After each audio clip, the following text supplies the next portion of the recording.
Yo, what it do, 2K fans? Your boy JuKIng the Boss, and with all the information being released about 2K20, not all of it being confirmed, some of it being, speculation. I wanted to go over what I consider my expectations versus the realities of NBA 2K. Now, once the news really starts getting confirmed and comes out, then I'll start covering that news, just because I don't want to set the bar too high for nobody, and then we get let down a little bit. But I'm following the speculations just like the rest of y'all, because it does pique the interest. So I want to dive into some of the things that we can expect to see in 2K and the reality of which format we'll see them in. Let's jump into this. All right, so first we're going to talk about the WNBA integration in 2K20. Now, there are some who love the move, who are looking forward to the move, the ability to create female my players. There are others who don't want the move, who really don't think it belongs there, don't think it should be there. And then there are those who don't care one way or the other. Now, there is a really lingering question is that if you're allowed to create my female players, how are the attribute caps going to work?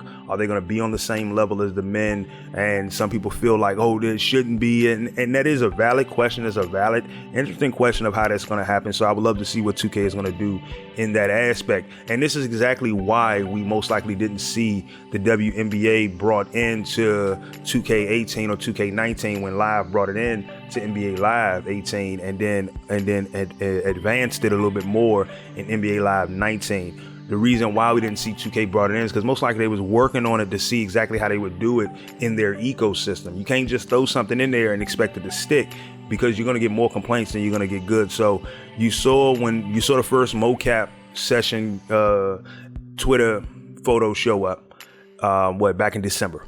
And when that photo showed up, that lets you knew right then and there that 2K had already started capturing the female basketball players. So they started capturing the WNBA players in the game. And so here's why that's a beauty. All right. And this is my expectation, and why I believe this is the reality as well. That is a beauty, because if they started scanning these women in early, that's during their off season. WNBA season don't start up until I think May. Early June. So with the WNBA and during the off season, they're able to get these ladies into the studio, get them scanned in, mocap their move sets, mocap their dribbling abilities, mocap their walks, their styles. That adds another layer, because now it means that we're going to see more animations come in. And when they start when you start seeing little bits like that early on, and then you hear 2K later on say that we're working on the animations and we're working on some of the dribbling techniques, they realized they had to do that to factor in for the female body types, which means that we could also see multiple body types come into play. These are the things that benefit the community, because if 2K forces themselves to revamp the product to include the next generation, the next level, then right then and there, we as a community can reap big rewards from that. And that's my reality. That's what I expect, and I also believe that's going to be reality. I also think that we might see them show up in MyGM, add them to the story as a way of then not only running an NBA team, but running a WNBA team as well. Just adding another layer, trying to get a little bit of love put toward, the female organization, and who knows what that leads to from here. All right, so next we're going to focus on the MyCareer experience. Now, I got a few expectations for MyCareer, but I think my realities are going to be very bleak, or very just like, oh, well, it's just sad.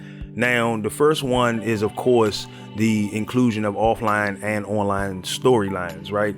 And I don't mean like two separate storylines, whether you're playing offline or online, but I just mean the inclusion of the story mode in the offline experience. There are those who buy the game on disc because it takes them forever to download the game if they download it digitally.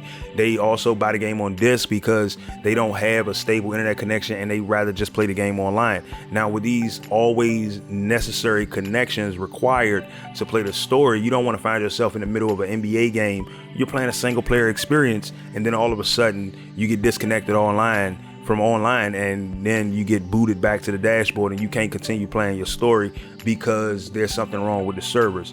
I truly believe that we do need to return in the 2K16 format of that, where you were still able to access a story whether you was playing online or offline. The online aspect of it would just allow you to play online with other players. So I believe that one of the problems for 2K is that they don't want people to create offline MyCareer players and then find a way to glitch them online. because you would be able to essentially find an easier road to 99, play the game on rookie, get, billions of experience points, and you feel like you can run through competition left and right. And then when you go online and you get your behind handed to you because you wasn't playing competition to begin with. Now, that's why I think that they should separate it. But I have a feeling that it's mainly because they know that this community found a way to find an exploit to do something. I mean, we had one exploit already last year where people's, getting all their badges and everything on 65 overall characters. They want to always make sure that that's not going to be the case. And I understand. I know some people sit up here and say that's a money ploy. And in one aspect of the factor, it is. But in another aspect of the factor, it's also a fair play kind of thing. But I don't want them to punish the offline only MyCareer community by making sure that they can't access the story, saying, hey, we locked that behind the online wall. Because if you pay $60, you pay $60. I know some people in the PC community didn't buy the game legitimately, so they don't have the access to the MyCareer story. But I believe that if you are buying this game, whether you're buying it digital or whether you're buying it in the store, and whether you're playing offline or online, you should still have access to the story. When you install that game from the disc, it's the same size as the game that I installed when I downloaded digitally. So I believe that that's my expectations. The reality is that they're going to continue following the pattern of the story being locked behind the online wall, and that is a hurtful thing right there.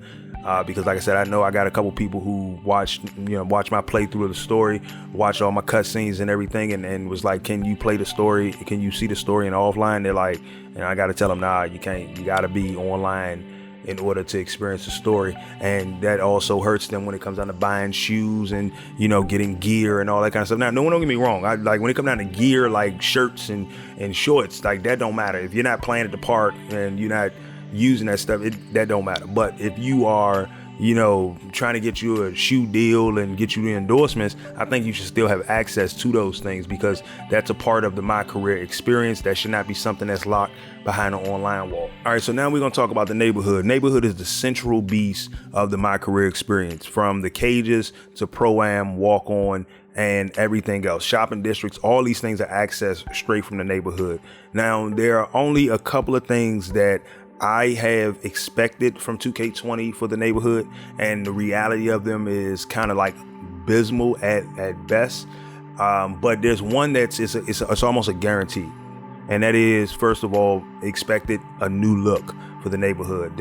We know that year on end they're going to change things up to make it look brand new, to make it look refreshing, and so we can expect a different look to the neighborhood.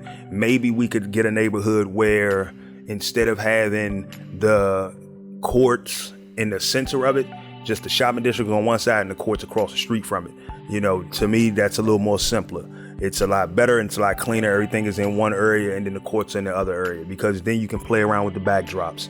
Now, the next thing that I expect from the neighborhood, but this was a far-fetched one, is I expect the neighborhood to be separated from park and the shopping district. Two different instances, two separate instances.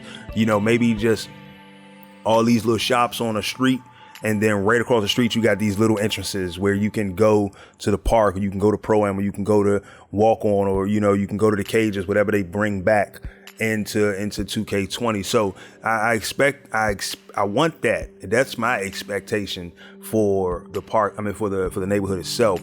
But I really highly doubt that we're going to get that separate instance of the neighborhood. But I do expect, and I do believe that the reality is we're going to get a revamped neighborhood. I know you look at it and say, well, yeah, of course they're going to revamp it, because then it would just look the same. Of course. So it's not too much that I have expectations for in the neighborhood, but I do expect the layout design to change, and I do hope, my stretch expectation is the hope that they separate the two of them, so that way we get a better instance for the server load at the park, and a better instance for the load times going into the game itself. All right, so now let's talk about park affiliations. Now, the rumors have been going around that park affiliations are returning, and then there are the counter rumors that park affiliations aren't returning. So as far as whether they're returning or not, this is my expectations from that park affiliations won't return. So The reason why they won't return at least no earlier than next generation's 2K is because, to me, for real, that'll be a selling point for next generation's 2K. That's the way they're gonna look at it. We're bringing park affiliations back, and then people will be angry. Oh, why y'all didn't bring it back last year? Or why y'all didn't bring it back for this gen? When it's more along the lines of it's always gonna be a selling point. You need something to sell the game to the next wave of people. So you want them to go to the next gen of console. That's how you're gonna do it, by telling them that you're bringing back park affiliations on that. That's gonna make a lot of people mad. I understand it. Don't shoot the messenger. Just that's the way business thinks right there. Now, also, the reason why I don't expect to see park affiliations come back, at least not this year, is because they invested in crews last year. They didn't invest heavily in it, but they did invest it in the same aspect that they invested in ProAM. And think about when they invested in ProAM and people started to really jump into it. They gave it time, they let it mature, and people really it became a backbone to people to play a lot of ProAM games. So now when you look at it, they're trying to do crew the same way to make park feel like a more competitive thing as well. So the way they look at it is that we got crew setups and crew challenges. All they do is got to kind of fix the reward system for crews. Then people have a reason to play with a crew. Like I said, so the biggest thing that park affiliations had back when they first released in 2K15 was the fact that each park had a different set of skills that they got bonuses for. So Rivet City, they got bonuses to I think their dunks and their layups, and Old Town got bonuses to their passing, and then Sunset Beach got bonuses to their shooting. And that's why Old Town didn't really win a lot of competitions, because a lot of people didn't care about the passing boost attribute. They cared more about the ability to shoot and the ability to dunk, right? And so that kind of hurt them. So when affiliations do come back, I highly doubt it's going to come back in that same form, because then it's going to be more along the lines of letting people choose which affiliation they want to go to based on maybe the backdrop, where their friends like to play. Now, even though I don't see affiliations coming back, there is something I do see returning in a sort of big way. Multiple parks. This is the thing that we've been clamoring for since we lost all the parks after 2K17. And 2K18 and 2K19, we had this neighborhood vibe. And there are some pluses from having a neighborhood aesthetic. But when it comes down to it, people like the different backdrops. So what is my expectations for multiple parks to be returning in 2K20? My expectation is that not only we're going to get multiple parks, but we're going to get probably like 3 different parks, and then we're going to get a rotation of 2 additional parks throughout the year. Now I know that's a bold prediction right there, but that's my expectation, because like I said, with this and next year 2K being the last 2 mainstay 2Ks on this current generation, which means that after 2K21 comes out on Xbox One and PS4, when the next generation of consoles drop, every 2K that drops on this generation of consoles is really just going to be a rehash, kind of like 2K14 through 2K 15 or 16 was the last one that came out on 360 and PlayStation 3. Like, they still look the same as 2K14 and 2K13. Like, they still look the same.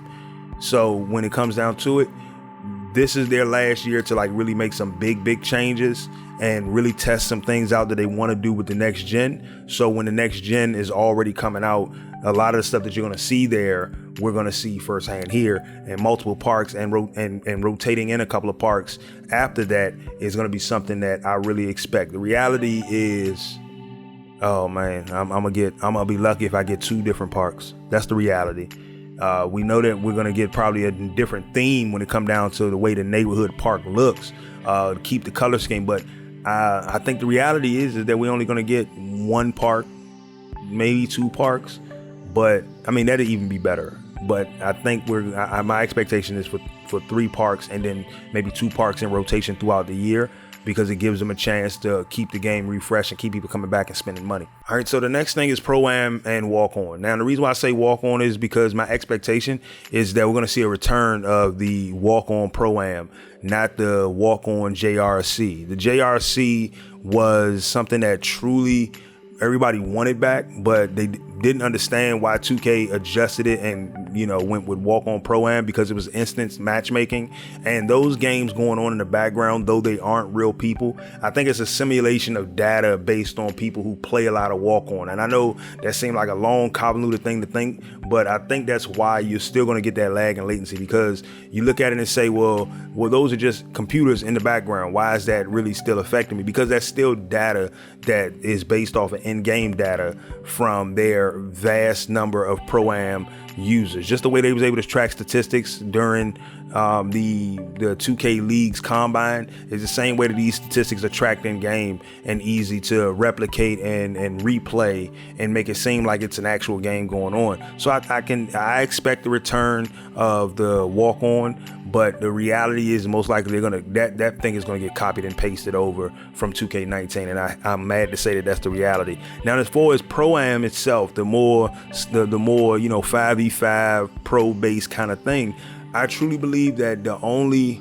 my only expectation for that is that they're going to have it working out the gate when it comes down to private matchmaking. That's my only expectation. Everything else I thought in ProAM was fine. Okay, so the fact that it required 5v5 and it kept a lot of people who didn't have a full team away from the more competitive ProAM, more competitive, basketball mode within 2K.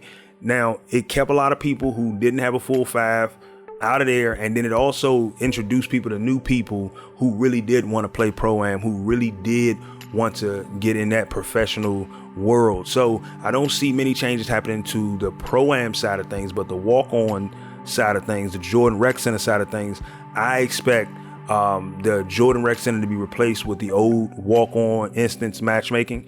And what the probability of that is very low. So the reality of it is we're going to see a copy and paste of the Jordan Rec Center with maybe just a different color scheme, or maybe just 2 courts instead of 4, because you're still in an instance. It's not like you're waiting on a got next spot. All right, so the last 2 things on my list are body types and game mechanics. Now, these things go hand in hand mainly because, like I talked about earlier, with the inclusion of the WNBA, the fact that we know that they're scanning these women into the game, they started scanning them into the game very early in the development cycle. It means that most likely they scanned them in so early because they wanted to work on triggering the animation, seeing how the male version of the animations look being performed by these female characters, and that'll let them know whether they needed to bring someone in the mocap female versions of these animations. Maybe they got the WNBA players themselves to do a little mocap for the female version players, well, the female variants of these moves, and that would be pretty cool. My expectation is very high on that,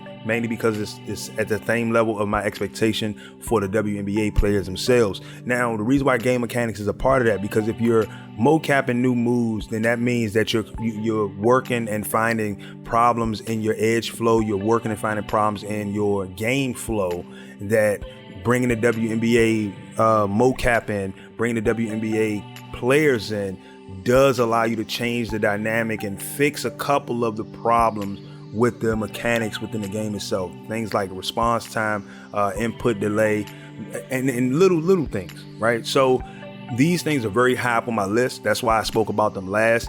Everything else is kind of like, oh, I have high expectations, but real talk, the reality of them is very low. I think the reality of these 2 are extremely high to truly see change, especially because visually you're not going to get any better than we already have. I mean, you can bump up the colors a little bit, but that's about it. I mean, that's really the only thing I saw even in the screenshot similarities is that the colors are a little more vibrant in 2K20, but that's going to change when you hook it up to your system, when you hook it up to your TV. If you don't have that kind of color scheme or that kind of color theme on your TV setup, it's not going to look like you saw in the screenshots. But gameplay is the place where I think we're going to see the biggest improvements. That's my expectation list right there. And I'm hoping that the reality of all my expectations are actually higher than I graded them. All right, there you have it, ladies and gents. I hope you all enjoyed the video. If you did,